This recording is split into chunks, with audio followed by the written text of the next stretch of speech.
من الشيطان اللعين الرجيم. بسم الله الرحمن الرحيم.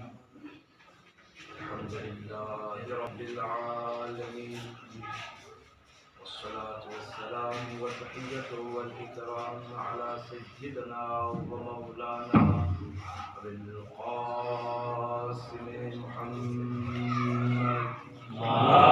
اللهم صل على محمد وآل محمد المعصومين، واللعنة الدائمة على أعدائهم أجمعين. أما بعد، فقد قال الله تبارك وتعالى في قرآنه المجيد وقوله الحق وهو أصدق الصادقين. بسم الله الرحمن الرحيم. وقضى ربك ألا تعبدوا إلا إياه وبالوالدين إحسانا. صدق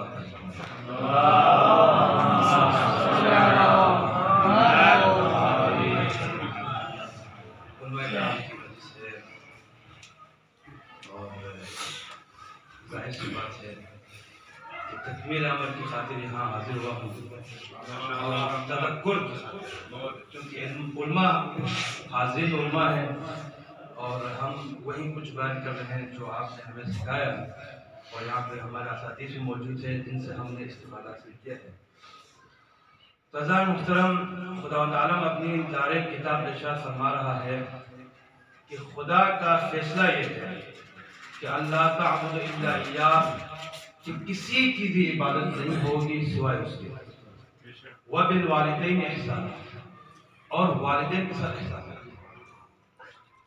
قرآن میں متعدد مقامات ایسے ہیں جہاں پہ اللہ نے اپنی عبادت کے ساتھ یا اپنی توحید کو بیان کرتے ہوئے احسان واضح کا ذکر کیا، اور ان دونوں چیزوں کا ایک ساتھ بیان کرنا اس چیز کا معنی دیتا ہے کہ احسان بالوالدین خدا کی نگاہ میں کوئی اہم ترین شے ہے.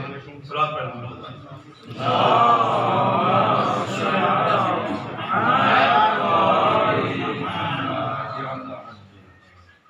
کوئی قابل اہم شے ہے، کوئی قابل اہم مسئلہ ہے. توحید تو بہت کم مسائل میں سے ایک مسئلہ یہ ہے جہاں پہ اللہ نے اپنی عبادت اور توحید کے ساتھ بلا کسی فاصلے کے حکم دیا، اور اللہ نے حکم دیا احسان کا. یہاں پہ کچھ جوان بھی موجود ہیں، ان کے خاطر میں بیان کر رہا ہوں، آپ علماء جانتے ہیں. احسان اگر ہم اردو کے معنی میں لے رہے ہیں کہ اردو میں احسان کسے کہا جاتا ہے؟ کسے ممنون کرم کر دیا اور اس کے سر کو اپنے سامنے جھکا دینا، اسے احسان کہتے ہیں. کوئی محتاج آیا، آپ اس کی حاجت کو پورا کیا، احسان ہے. کوئی فقیر آیا، آپ اس کی حاجت پوری کی، احسان ہے. تو کیا یہاں پہ جو اللہ نے والدین کے ساتھ احسان کرنے کو دیا ہے کہ اس کا بھی معنی ہے؟ بازو نے ایسا نہیں ہے. بہت سے الفاظ اور لفظ ایسے ہیں جو اردو میں بھی استعمال ہوتے ہیں، عربی میں بھی ہوتے ہیں، لیکن دونوں کے معنی میں اختلاف ہے. لفظ فتنہ اردو میں استعمال کریں، فساد کے ہے، خون ریزی کے ہے، لیکن قرآن میں لفظ فتنہ امتحان کے معنی میں آیا ہے کہ ہم نے اموال اور اولاد کو تمہارے لیے باعث امتحان کرا دیا، کہ ہم نے تمہیں مال دے دیا. اب دیکھنا یہ ہے کہ اس مال کو تم اپنا سمجھتے ہو یا ہماری عطا سمجھ کر ہمارے جو غریب اور فقیر بندے ہیں ان کی مدد کرتے ہو. ہم نے تمہیں اولاد سے نوازا ہے، دیکھنا یہ ہے کہ آیا اس اولاد کے ذریعے سے تمہارے اندر سے فرعونیت جا پڑتی ہے یا تمہارے اندر کوئی انسانیت کی شے بھی ہے. یہ ہمیں دے دے، امتحان ہے. کیا احسان سے کیا مراد ہے؟ کیا انہیں ان کے سر کو جھکا دینا ہے کہ انہیں ہم نے کوئی چیزیں لا کے دے دی، کپڑے پہننے کے کپڑا دے دیا، رہنے کے لیے سکن دے دیا، اور ان کو کہا کہ ہم نے بہت بڑا دین مار دیا؟ یہ مراد ہے. احسان سے یہاں یہ مراد نہیں. احسان یعنی حسن سلوک، اچھا برتاؤ، اچھا اخلاق، یعنی اپنے والدین کے ساتھ اچھے اخلاق کی وصیت کی ہے اللہ نے کہ میری عبادت کرو اور میری عبادت کے ساتھ ساتھ اپنے والدین کے ساتھ اچھا سلوک کرو. اور اتنا اہم مسئلہ ہے کہ اللہ نے حکم دے کے مبہم نہیں چھوڑا، بلکہ آگے بیان کیے یبلغن عندک کبر احداہما او کلاہما، اگر تمہارے پاس دونوں یا دونوں سے ایک سن ضعیفی میں پہنچ جائے فلا تقل لهم اف ولا تنهرهما وقل لهما قولا کریما، خبردار اف کی نہ. ایک طریقہ سکھا دیا اللہ نے بھئی یہاں کبر صرف حکم کے لیے قید ہے کہ اگر والدین بزرگی کے حد میں پہنچ جائیں تب جا کے احکام لاگو ہوں گے، یا کوئی خصوصیت کی بنا پر اس کا ذکر ہے؟ تو یہاں پہ قید نہیں حکم کے لیے، اس کے معنی یہ نہیں ہے کہ والدین جوان ہو تو جیسے چاہے والدین سے برتاؤ کریں، بلکہ یہاں ایک فطری عمل کی طرف، فطرت کی طرف اللہ تعالیٰ نے اشارہ کیا ہے ہمیں، کیونکہ جب انسان اس سن ضعیفی میں پہنچ جاتا ہے تو بے جا غصہ کرتا ہے، ہر بات میں خفا ہو جاتا ہے۔ ممکن ہے کسی محفل میں آپ سارے علماء ہیں، عزت دار بندے ہیں، کسی کے والد کو غصہ آ جائے، بزرگ ہے، ان غصہ آ جائے جلدی سے کسی کو کچھ بھی کہہ دے محفل میں، تو ممکن ہے کہ وہ غصے میں کچھ بھی کہہ دیتا ہے۔ تو اب یہاں پر آپ نے ان کے احترام کے لحاظ رکھنا ہے، اور یہاں پر بھی ان کے ساتھ اچھا برتاؤ کرنا، اور جوانی کے اکڑ میں ان کے ساتھ برا سلوک مت کرنا، بد اخلاقی سے پیش نہ آنا، یہ نہ کہنا کہ والدین نے کیا کیا ہے، ہم تو خود ہم نے جو ہے یہ تعلیم حاصل کی ہے، اس مقام پر ہم اپنی محنت سے پہنچے، ایسا نہیں ہے۔ ذرا آپ اس مرحلے اس زمانے کی طرف بھی نظر کریں جب آپ کے اوپر ایک ایسا زمانہ نہیں گزرا ہے جب آپ کے اندر یہ قدرت بھی نہیں تھی کہ اپنی پیاس کو بیان کر سکے، آپ کے اندر یہ استطاعت نہیں تھی کہ آپ بیان کر سکے کہ مجھے بھوک لگی، غذا کی ضرورت ہے، اور وہ دور بھی آپ کے اوپر گزرا ہے جہاں آپ اپنے اوپر بیٹھی ہوئی مکھی کو ہلانے کے ہٹانے کی صلاحیت و قدرت بھی رکھتے ہیں، اور اپنے جسم میں پڑی گندگی بھی صاف نہیں کر سکتے۔ تو اس دور میں ذرا نظر کریں، غور کریں کہ اس دور میں ماں نے اپنے جگر کے خون کو دودھ کی صورت میں بخشا، اور باپ نے اپنے خون کو پسینے کی صورت بہا کر تمہاری تعلیم کا اور تمہاری نشوما کا جو ہے بندوبست کیا ہے۔ تو اس بات پر مرکوز نظر رکھیں کہ جب والدین نے تمہارے ساتھ ایسا اچھا سلوک کیا، جب تمہارے اندر قدرت نہیں تھی کہ اپنے لیے کچھ کر سکے، اور اب اگر والدین سنے بزرگی میں پہنچ جائے تو غالباً ایسا ہوتا ہے انسان 70 سال 80 سال سے اوپر چلے سوال پر محمد علیہ وسلم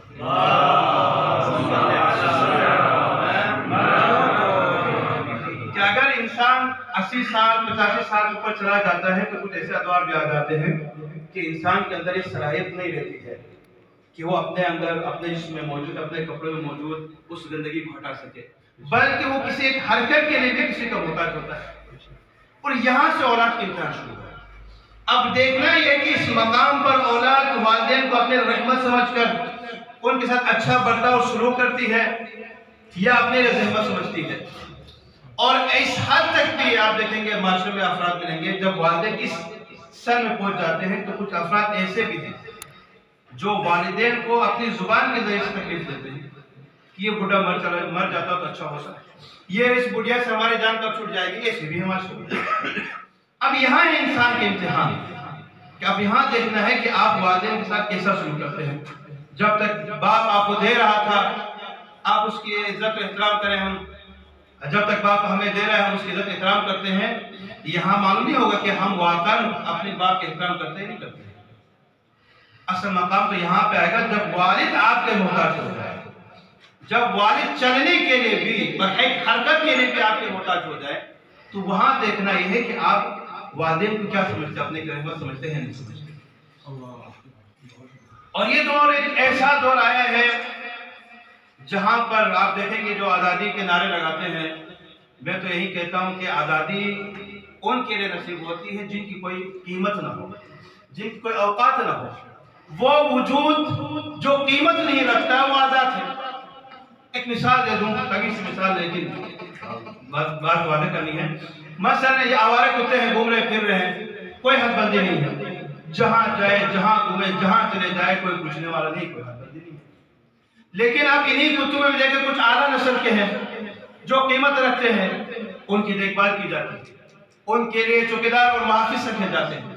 اسی طرح نباتات ہے، اگر وجود اپنی قیمت رکھتا ہو تو وہ وجود ہی قید کا محتاج ہے، کہ اگر وہ مقید نہ ہو تو وجود میں ہی نہیں آتا۔ اگر پودا جس سے آپ دیکھتے ہیں کہ وہ وجود نفع بخش ہے تو وہ اس کا وجود ہی مقید ہے، اس کا وجود مقید ہے کہ ایسی زمین ہو جہاں وہ پروان چڑھ سکے، اس کا وجود مقید ہے کہ اس کے لیے ایسا ماحول اور زمان مہیا ہو جس میں وہ نشوما کر سکے۔ وجود انسان اور وجود شے ہی متقاضی ہے کہ وہ مقید ہو. اب پتھر دیکھیں، 1000 قسم کے پتھر عام سے، ان کو وجود مقید نہیں ہے. اب انسان کی اپنی مرضی ہے کہ اپنے کو بے قیمت سمجھ کر آزادی طلب کریں یا اپنے آپ کو قیمتی سمجھ کر ان اقدار اور ان قواعد اور قیود کی حفاظت کریں جس کی بنا پر اس کی قیمت ہے. صلوات پڑھ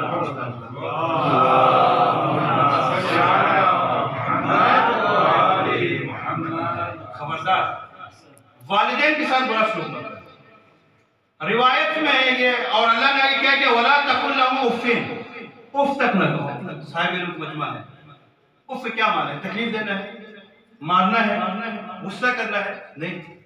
آپ کے اندر جو کیفیت پیدا ہوتی ہے ان کے حرکات کی بنا پر، یا آپ کو کوئی تکلیف دیتے ہیں والدین بالفرض، کوئی نازیبہ کلمہ جو ہے کہہ دیتے ہیں، تو آپ کو جو تکلیف دل میں محسوس ہوتی ہے اس کو اظہار کرنے کا ذریعہ ہے. لیکن اللہ کہہ رہا ہے کہ خبردار، مجھے معلوم ہے کہ تمہیں تکلیف ہو رہی ہے، لیکن یہ تکلیف والدین کی طرف سے پہنچی، خبردار اس کا اظہار بھی مت کرنا. غصہ کرنا دور کی بات ہے، مار پیٹنا دور کی بات ہے، بلکہ اگر وہ تمہیں کوئی تکلیف دے تو اس کا اظہار بھی مت کرنا. اور جو والدین کے ساتھ بدسلوکی کرتے ہیں، روایت میں ہے ایاکم وعقوق الوالدین، خبردار جو آپ کے والدین ہیں جو والدین سے بدسلوکی کرتے ہیں وہ ہوش یعنی وہ ہوش ناخن لیں. فإن ريحة الجنة تجدها من مسيرة 1000 عام، جنت کی خوشبو 100-1000 سال کے فاصلے سے بھی محسوس ہوگی. اگر کوئی انسان جنت سے اتنا دور ہو کہ اسے جنت پہنچنے تک 1000 سال لگتے ہو تو جنت کی خوشبو وہاں تک محسوس ہوگی. ولا تجدها، جو آپ کے والدین ہوگا وہ خوشبو محسوس ہی محسوس ہوگی. یعنی جنت سے اتنا دور ہے، جنت دور کی بات، وہ خوشبو جو 1000 سال کے فاصلے سے محسوس ہوتی ہے اسے وہ بھی محسوس نہیں ہے. اور امام فرماتے ہیں لو علم اللہ شیئا احور منہ لنہا عنہ، اگر کوئی ایک ایسی شے ہوتی، کوئی ایسا کلمہ ہوتا جو اس سے بھی ہلکا ہوتا تو اللہ تعالیٰ اس سے بھی منع کرے. یہ والدین کیا کرتے ہیں.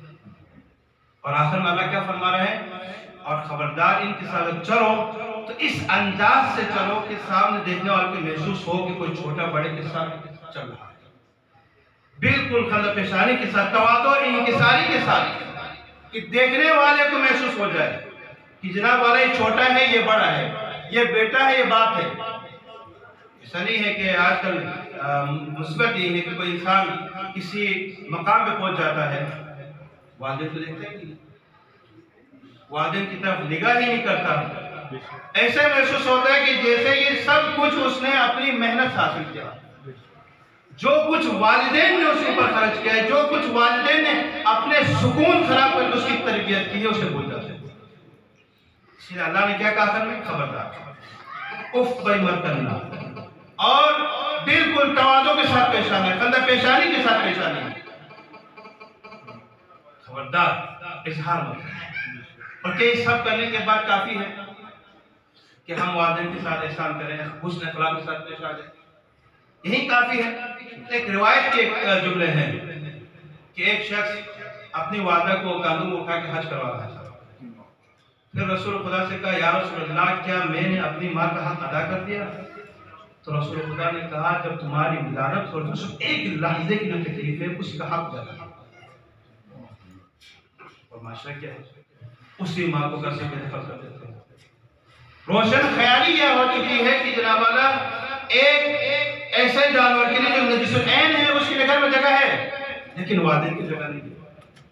اور ہمارے لوگ بھی ماشاءاللہ سے آج کل اسی روشن خیالی کی طرف جا رہے ہیں. وہی روشن خیالی جو اسلام سے پہلے موجود تھی. خاتون ایک کھلونے کے علاوہ اس کی کوئی اوقات نہیں تھی، کوئی حیثیت نہیں تھی. اور وہی خواتین، اب ان کے کوئی کلمہ تمہیں یہاں پہ بیٹھ کے استعمال کر نہیں سکتا، جن کی کوئی اوقات نہیں ہے، جن کی کوئی آبرو نہیں ہے، وہ آج خواتین کی نمائندہ بن کے کہتی ہے کہ ہمیں حریت چاہیے، آزادی چاہیے، دین سے آزادی چاہیے. کیا انہیں معلوم نہیں کہ دین ہی وہی ہے جس نے عورت کو یہ مقام دیا ہے کہ جہاں مرد کے لیے بھی حکم یہ ہے کہ خبردار اپنی ماں کے سامنے اونچی آواز سے بات نہ کرنا. کہ یہ اسلام ہی نہیں ہے جس نے خاتون کو یہ مقام دیا ہے کہ اگر ماں باپ چاہے کافر ہی کیوں نہ ہو، کافر جو خدا کے مقابل میں ہے، جو خدا صلاح پر کے مقابل ہے،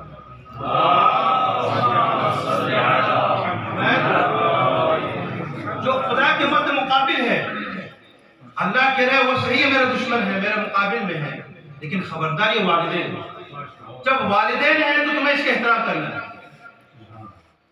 اور عزیزان محترم صرف یہی حد تک نہیں ہے، وہ عبادات جو اللہ کو بڑے عزیز ہیں. جمعے کے بارے میں جیسے کہا جاتا ہے صلاۃ الجمعہ حج للفقراء، کہ صلاۃ جمعہ حج ہے فقیروں کا. اگر کوئی مشرک جو ہے استحباب کے قائل ہے، مثلا اگر کوئی شخص چاہتا ہے کہ جمعے کے لیے چلا جائے، ماں روک دیتی ہے، اس کے جمعے میں جانے سے ماں کو تکلیف ہوتی ہے. صلاۃ جماعت کے کتنا ثواب ہے، حرم میں جا کے نماز پڑھنے کا کتنا ثواب ہے بہت، اور اللہ کو پسند بھی ہے. اللہ حکم بھی دے رہا ہے کہ صلاۃ جمعہ جو ہے قائم کرو، جماعت کے ساتھ نماز پڑھو، مسجدوں کو آباد رکھو. لیکن اگر ماں کو تکلیف ہو رہی ہو تو وہی خدا کے کہتا ہے کہ اب تم نے صلاۃ جمعہ کے لیے نہیں جانا، اب تم نے جماعت کے لیے نہیں جانا، اب تم نے حرم نہیں جانا.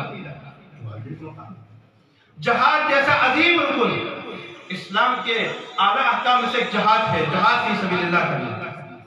لیکن یہ جہاد اگر واجب عینی نہ ہو تو وہاں پر اللہ پھر وہاں واجب کو مقدم کرے. امام صادق علیہ السلام سے روایت صلی اللہ علیہ وسلم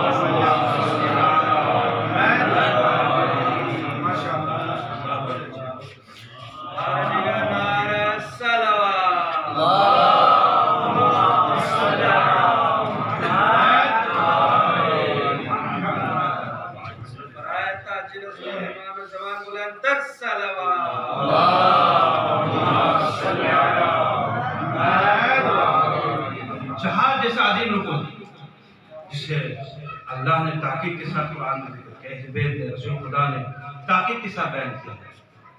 امام جعفر صادق سے روایت ہے کہ ایک شخص رسول خدا کے دور میں آیا اور کہا یا رسول اللہ میری خواہش یہ ہے کہ میں آپ کے ساتھ جہاد میں جاؤں، جہاد میں شرکت کرنا چاہتا ہوں، دل کی خواہش ہے، اور ماشاءاللہ سے جوان بھی ہوں، طاقت بھی ہے، لیکن ایک مسئلہ ہے کہ میری والدہ ناراحت ہے، والدہ کہتی کہ نہیں جاؤ. تو رسول نے کیا فرمایا؟ فرجع فکن مع والدتک، واپس چلے جاؤ اپنی ماں کے پاس جا کے بیٹھ جاؤ.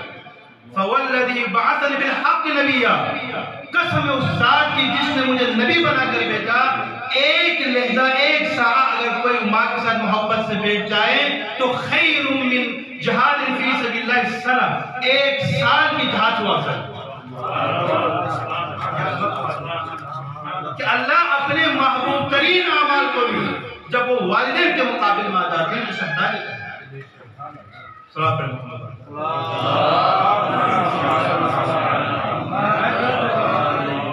یہ واضح کے پاس ہے. اور جیسے آپ کو معلوم ہے کہ انسان جب اس دنیا سے گزر جاتا ہے انقطع عمل، نامہ اعمال بند ہو جاتے ہیں. اب کوئی نیکی نہیں لکھی جائے گی، کوئی برائی نہیں لکھی جائے گی، لیکن تین چیزیں ایسی ہیں اگر وہ موجود ہو تو انسان دنیا سے گزر چکا ہے لیکن اس کے نام اعمال میں لکھا جائے گا. صدقۃ جاریہ، ایک صدقہ جاریہ، کوئی مسجد بنائے، مدرسہ بنائے، کالج بنائے، یونیورسٹی بنائے، لوگوں کے جو ہے خدمت کرے. اس میں اگر کوئی ایسا صدقہ جاریہ ہو تو انسان دنیا سے گزر جائے گا، لیکن جب تک وہ شے موجود ہے اس کے نام اعمال میں ثواب لکھا جائے گا. وعلم ينتفع به، اور علم جو نفع بخش.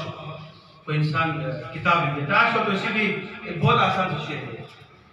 اکثر جو ہے نیٹ پہ بیٹھتے ہیں، سوشل میڈیا استعمال کرتے ہیں، فیس بک میں بیٹھے ایک ڈیوائڈ لکھ کے بھیج دیں. یہ ہمارا ہے علم انتفاع ہے. یہ بھی علم ہے کہ آپ گھنٹہ گھنٹہ ہم فیس بک میں بیٹھتے ہیں، پتہ نہیں کیا کیا نہیں دیکھتے ہیں. اگر اس جگہ میں ایک روایت کو لکھے، اس کا ترجمہ کر کے، اس کی تھوڑی تشریح کے ساتھ، یہ بھی علم ينتفع به، ایک ایسا علم جو انسان کے لیے بخشے. اور ولد صالح يدعو له، اور ایک ایسا صالح بیٹا جو اس کے لیے دعا کرے. اگر انسان دنیا سے گزر جاتا ہے لیکن ایک ایسی اولاد ہو جو اس کی دعا کرے، اس کے نام اعمال لکھے جاتے ہیں۔ اور دنیا میں اگر ہم دیکھیں تو اہل بیت کے بعد جس سے زیادہ الفت و محبت ہوتی ہے وہ والدین سے بڑھ کر دنیا میں کوئی شے نہیں۔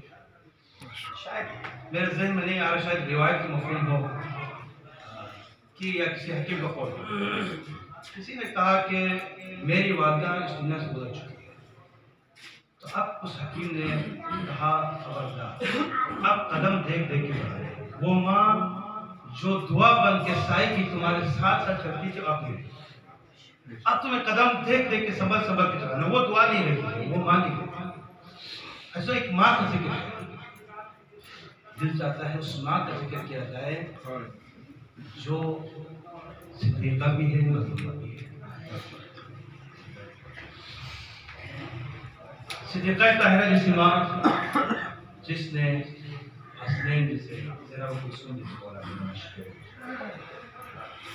نہ جانے زہرا پہ کیا مصیبتیں آ پڑی کہ ابھی کے بابا کے رحلت ہوئے کچھ ایام ہی نہیں گزرے ہیں کہ یہ صدا بلند کرتے صبح علیہ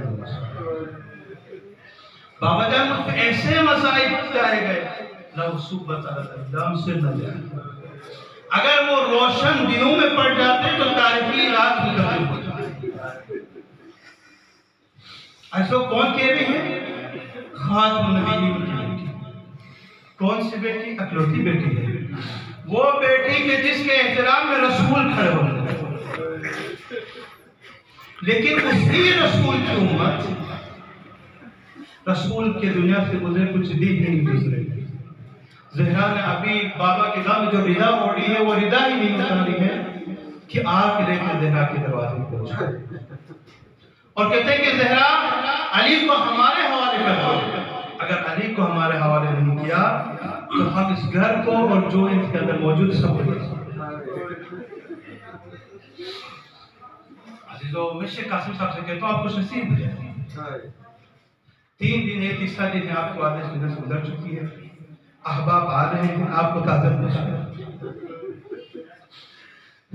ایسا کوئی دوست نہیں ملا جس نے آپ کو اس غم میں تنہا چھوڑا ہو یا کوئی تکلیف پہنچائی ہو یا دروازے میں کوئی آگ لے کے آیا ہو گاس لگ رہا بد اخلاقی۔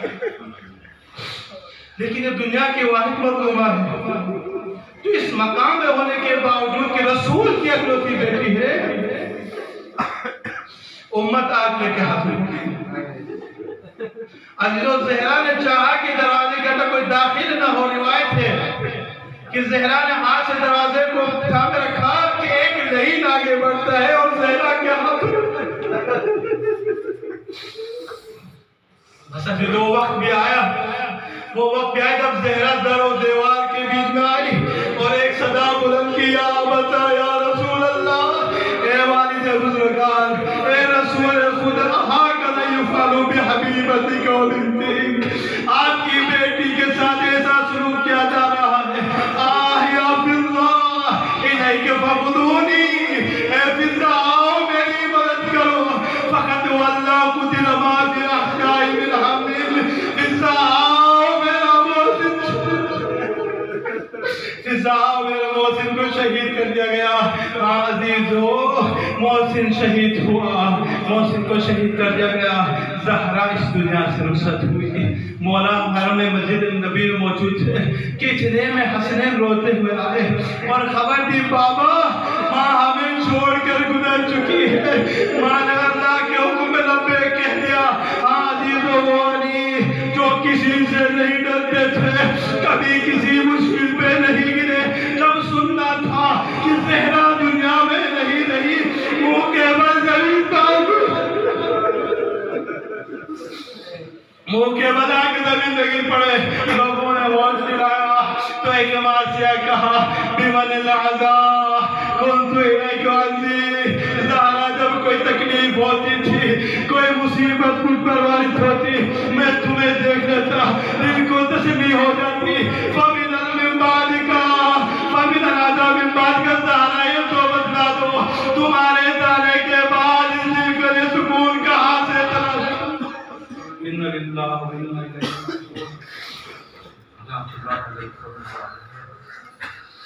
تاکہ پروردگار بحق محمد و آل محمد بحق مظلوم الصحراء سلام اللہ علیہ تاکہ پروردگار خاتم کے شیخ نبی کے درجات بلند فرما، آپ کو حسنات میں تبدیل فرما، حسنات کو حسن القبول کی قبول فرما، تاکہ پروردگار ہمارے سفیر سے عبادت کو اپنی بارگاہ میں قبول فرما، تاکہ پروردگار حاضرین جیسے جو بھی ملی حوائج رکھتے ہیں اپنے حق محمد پورا فرما، جو بھی سفر کرنا چاہتا ہے یا کوئی عالم مسافرت میں اور صحت سلامتی کے ساتھ اپنے وطن کو توفیق عطا فرما، تاکہ پروردگار جو کہ بیمار میں سے شفاعت محمد اسے شفا عطا فرما، تاکہ پروردگار جن کے والدین اس دنیا سے گزر چکے انہیں شفاعت محمد و آل نصیب فرما، جو آل محمد و آل محمد میں نگران فرما، جن کے والدین کا حیات الدین العمر عطا فرما، تاکہ پروردگار اپنے آخری حجت کے دور میں تعدیل فرما، تقبل منا انك انت السميع العليم الواحد من الناس سيدنا خاتم الشيخ محمد علي الصلاه والسلام.